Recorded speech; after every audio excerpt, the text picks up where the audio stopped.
നിക്ക്, ദക്ഷിണ വാങ്ങിച്ചിട്ട് പോ. ആദ്യം അവൻ തിരിച്ചു വരട്ടെ, എന്നിട്ട് വാങ്ങിച്ചോളാം.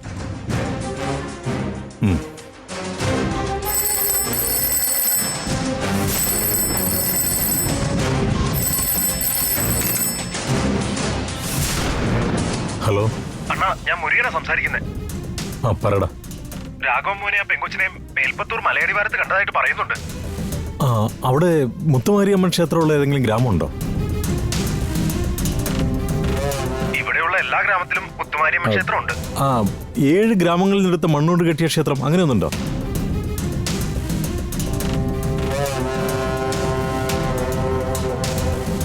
ആ ആ ഗ്രാമം തന്നെയാ. ആ ഗ്രാമത്തിന്റെ പേരെന്താ? ആ ഗ്രാമത്തിന്റെ പേര് ഗോകുലപുരം. ഗോകുലപുരം. ആ ശരി, നമുക്ക് പിന്നീട് സംസാരിക്കാം.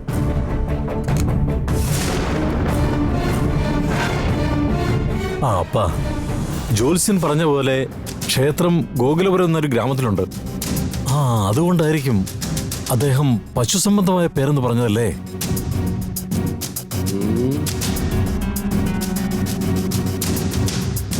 അതേടാ, പശു. ജോത്സ്യൻ തെറ്റിയിട്ടില്ല. ഗോകുലപുരം എന്ന് പറയുമ്പോ പശുവുമായി ബന്ധമുണ്ടല്ലോ. എടാ, അപ്പൊ രാഘവേന്ദ്രൻ അവിടെ തന്നെ കാണും. ആ ഗ്രാമത്തിൽ തന്നെയാണ് താമസം. മോനെ, അവനെ എത്രയും പെട്ടെന്ന് വരുത്താനുള്ള ഏർപ്പാട് ചെയ്യപ്പാ. എടാ സുന്ദരേശ, ഇത് നോക്ക്.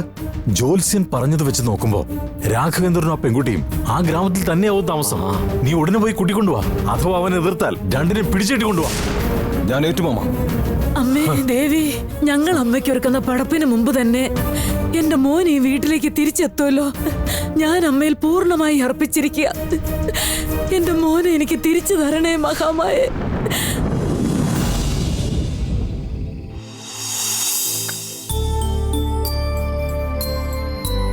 ചേട്ടാ, ചേട്ടാ,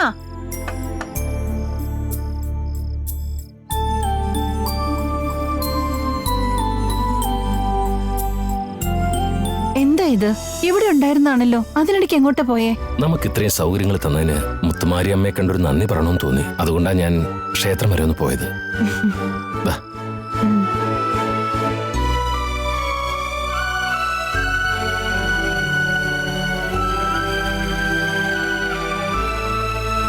ഇത് താഴമ്പൂ കുങ്കുമമാണല്ലേ? നല്ല വാസന വരുന്നുണ്ട്.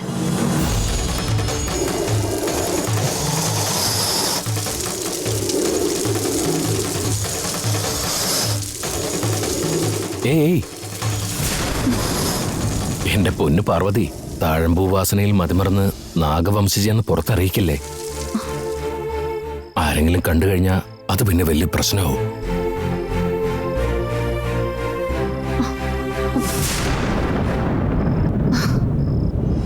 ഏയ്, എന്തിനാ നീ കുങ്കുമം തുടച്ചു കളഞ്ഞത്? ഇത്രയും നാളും നാടോടികളെ പോലെ അലഞ്ഞിട്ട് ഇപ്പോഴല്ലേ ഒരിടത്ത് സ്ഥിരമായി തങ്ങുന്നേ. ഇവിടെയുള്ളവർ ബഹുമാനിക്കുന്നുണ്ട് നമ്മളെ. ഇങ്ങനെയൊരവസ്ഥയിൽ ഞാനൊരു നാഗവംശജിയാണെന്ന് ഇവർ തിരിച്ചറിഞ്ഞാൽ ഈ ഗ്രാമം വിട്ടു പോകേണ്ട ഒരു അവസ്ഥ പോലും വന്നു ചേരാം. ഞാൻ കാർക്കോടക നാഗവംശത്തിൽ പിറന്നുവന്നാലും എന്ന് ഞാൻ അങ്ങയെ കണ്ടുമുട്ടിയോ അന്നു മുതൽ സാധാരണ മനുഷ്യ സ്ത്രീയായി ജീവിക്കാനാണ് ആഗ്രഹം. ഞാൻ നാഗമെന്നത് അറിയിക്കുന്ന രീതിയിൽ യാതൊരു വസ്തുക്കളും എന്റെ അരികിലേക്ക് കൊണ്ടുവരരുത്. ഒക്കെ സമ്മതിച്ചു ഞാൻ. ഇനി ഒന്നും കൊണ്ടുവരില്ല. പക്ഷെ മുത്തുമാരിയമ്മയുടെ കുങ്കുമം തുടച്ചതില് എനിക്ക് ഇത്തിരി വിഷമമുണ്ട്.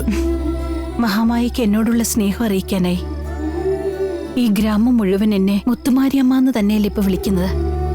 ഞാൻ മുത്തുമാരിയമ്മയായ സ്ഥിതിക്ക് അമ്മയുടെ കുങ്കുമം ഞാൻ വയ്ക്കുന്നതിൽ എന്തർത്ഥമുള്ളേന്ന് കരുതി തുടച്ചതാന്ന് കരുതിക്കോ. ഏട്ടൻ പറഞ്ഞാൽ ഞാൻ അനുസരിക്കാം. കളിയാക്കല്ലേ? എപ്പോഴും ഞാൻ പറയുന്ന എന്നോട് തിരിച്ചു പറയല്ലേ? ശരി, വാ ഭക്ഷണം കഴിക്കാം.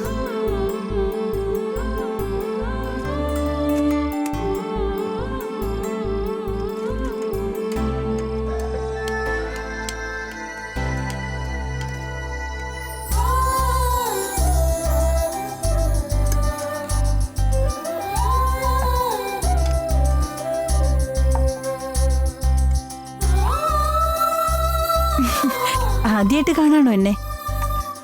ജനിച്ച നാട്ടിൽ തന്നെ ജീവിക്കാന്ന് പറയുന്നത് എല്ലാവർക്കും കിട്ടുന്ന ഭാഗ്യമല്ല. ജനിക്കുന്നത് ഒരിടത്ത്, ജീവിക്കുന്നത് വേറൊരിടത്ത്. പക്ഷെ നമ്മൾ തങ്ങുന്ന നാട്ടിൽ നമുക്ക് ബഹുമാനം കിട്ടുന്നുണ്ടെങ്കിൽ അതിൽ പല സന്തോഷം എന്താ ഉള്ളത്? സത്യമല്ലേ ഞാൻ പറഞ്ഞത്? അത് ശരിയാ. നമ്മുടെ കുഞ്ഞ് ജനിക്കുന്നവരെങ്കിലും ഈ ഗ്രാമത്തിൽ തങ്ങാന്നാ ഞാൻ കരുതിയത്.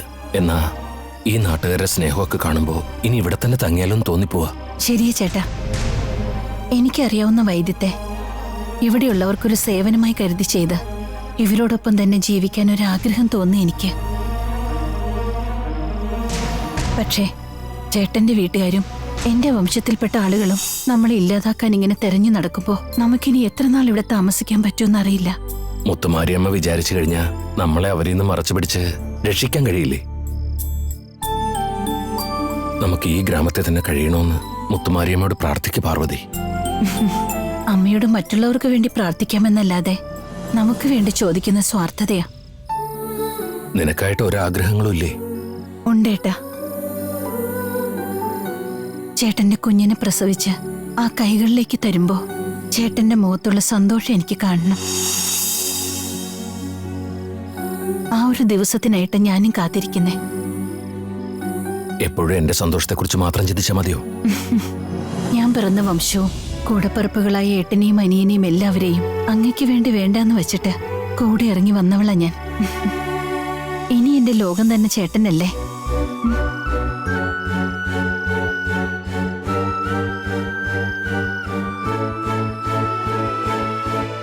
ഭക്ഷണം ചൂടാറും, വേഗം കഴിക്കേ. നീയും കൂടി കഴിക്കേ. ഇപ്പൊ കഴിക്കുന്നോ അതോ ഞാൻ വാരി തരണോ? വേണ്ടേ, ഞാൻ കഴിച്ചോളാം.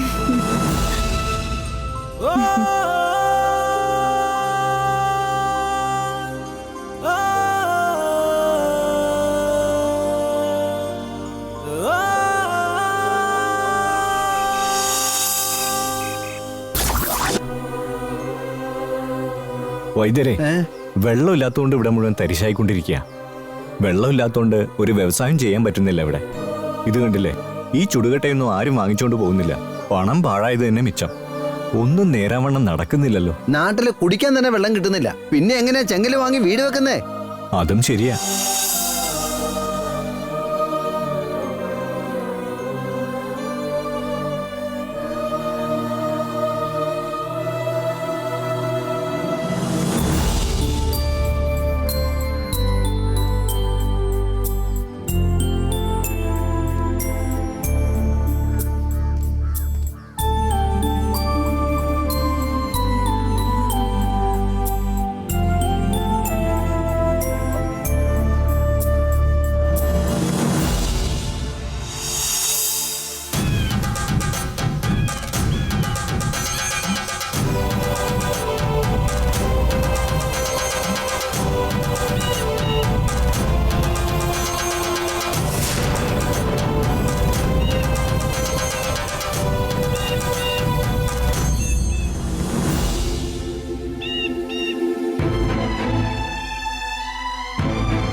ഇവിടെ ഉള്ളവരൊക്കെ ഒരുപാട് ദൂരത്തുനിന്ന് ജലം കൊണ്ടുവരുന്നെന്ന് തോന്നുന്നല്ലോ.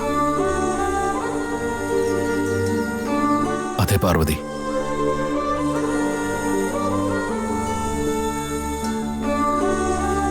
എന്താ ചെയ്യേണ്ടെന്നൊരു പിടിയില്ല. എല്ലാം ശരിയാകും കുമാര, നീ ഒന്ന് പ്രാർത്ഥിക്കേ.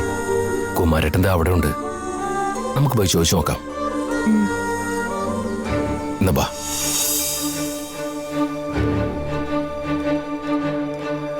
നമ്മുടെ ഗ്രാമത്തിലുള്ളവരൊക്കെ ഒരുപാട് ദൂരെ നിന്നാണല്ലോ വെള്ളം കൊണ്ടുവരുന്നേ.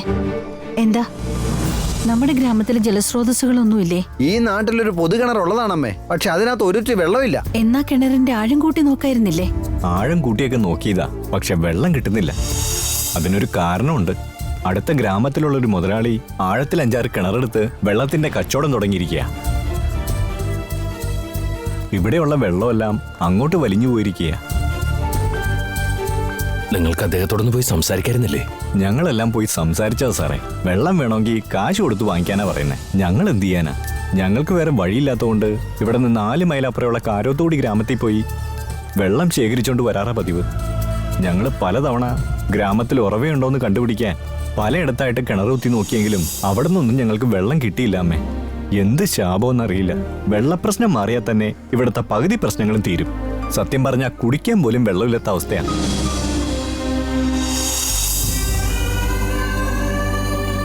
വിഷമിക്കാതിരിക്കോ.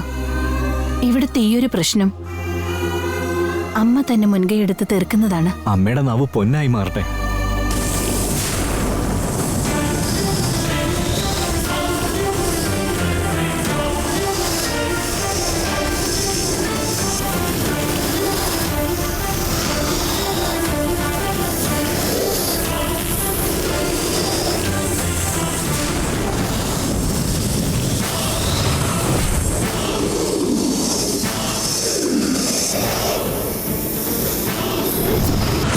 ദാമഹന്മാർക്ക് വന്ദനം.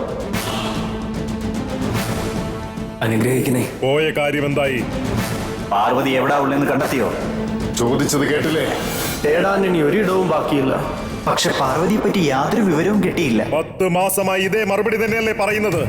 എന്റെ അനുജത്തി പാർവതിയെ ഇത്രയും നാളായി കണ്ടുപിടിക്കാനായില്ല അല്ലേ?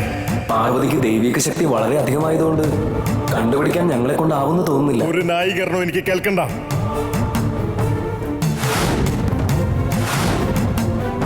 ഞാൻ നിങ്ങൾ മൂവർക്കും തന്നിരുന്ന സമയം അവസാനിച്ചിരിക്കുന്നു.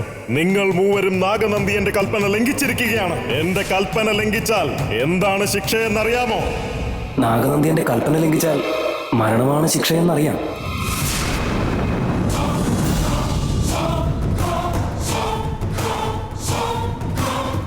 ഞങ്ങൾക്ക് ലഭിക്കാനിരിക്കുന്ന ഈ മരണശിക്ഷ സ്വയം നിർവഹിച്ചോളാം.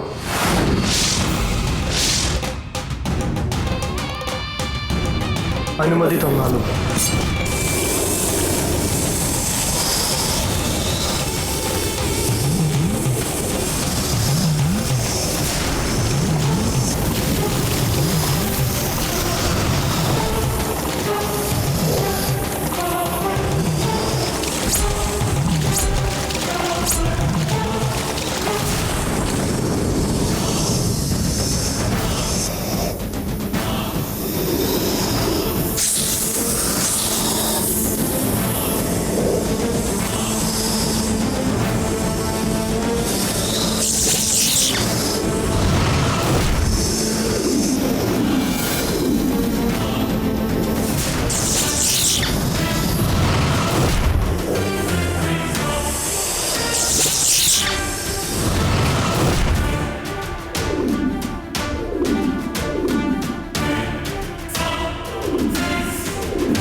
സ്ഥലത്ത് തെളിനീരുണ്ട്.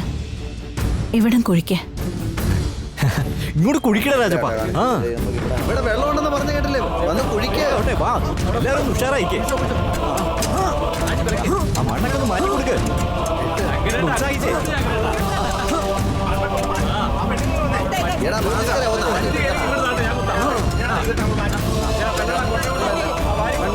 ദൂരെ മാറ്റിയിടണേ. എടുത്തോ. ഒരു ഊർജ്ജമില്ലല്ലോ. മാറ്റി വെക്കാം. ഏട്ടാ, പാർവതിയെ കണ്ടുപിടിക്കാൻ കഴിഞ്ഞില്ലല്ലോ എന്ന അപമാനത്താൽ നമ്മുടെ നാഗവംശത്തിലുള്ള ആളുകൾ ഓരോരുത്തരായി ജീവൻ വെടിഞ്ഞുകൊണ്ടിരിക്കുകയാണ്. ചേട്ടാ, നമ്മുടെ പാർവതി നമ്മുടെ കാർക്കോടക വംശത്തിന്റെ ഇളമുറക്കാരിയായിരിക്കാം. എല്ലാവരും ബഹുമാനിക്കുന്ന കാർക്കോടക വംശത്തിന്റെ രാജകുമാരിയുമായിരിക്കാം. പക്ഷേ അവൾ ചെയ്ത ഈ പ്രവൃത്തി മൂലം നമ്മുടെ വംശം നശിക്കുന്നത് എത്ര നാളിങ്ങനെ കണ്ടുകൊണ്ടിരിക്കാൻ പറ്റും നമുക്ക്?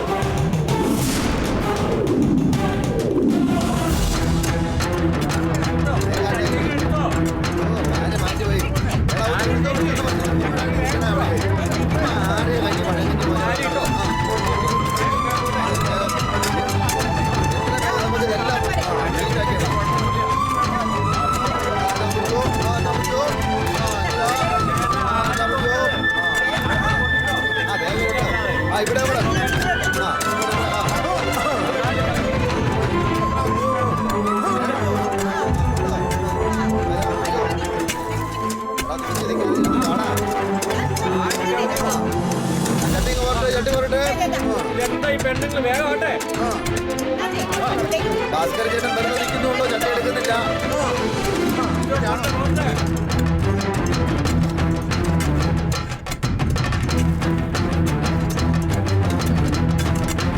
ആ ചട്ടയൊക്കെ വരട്ടെ, ചട്ടി വരട്ടെ.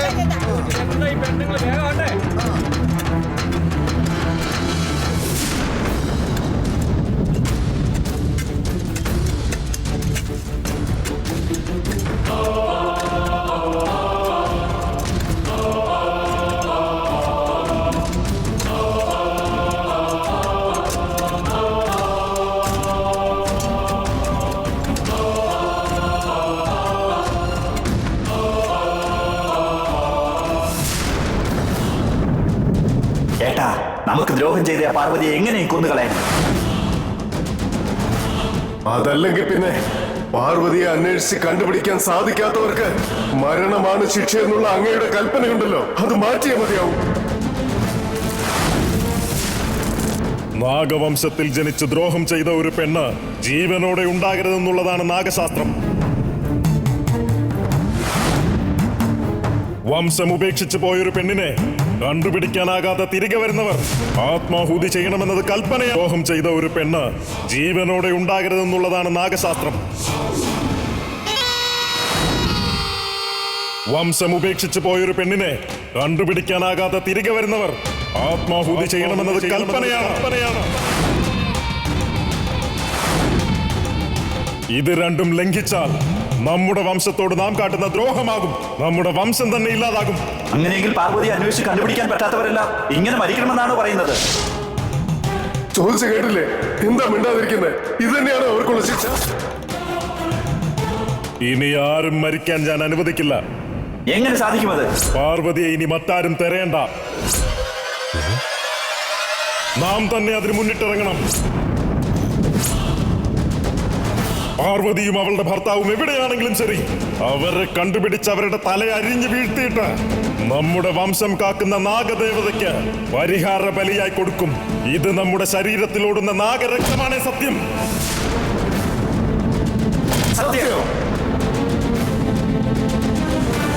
ഈ നിമിഷം മുതൽ നമ്മൾ ആ യജ്ഞത്തിലാണ്.